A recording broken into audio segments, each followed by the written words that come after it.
But the sea was full of wonderful creatures, and as he swam from marvel to marvel, Swimmy was happy again.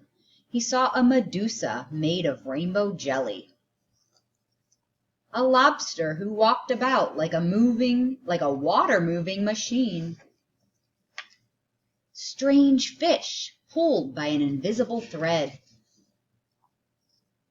a forest of seaweeds growing from sugar candy rocks, an eel whose tail was almost too far to remember, and sea anemones who looked like pink palm trees swaying in the wind. Sea anemones. I don't know what sea anemones are.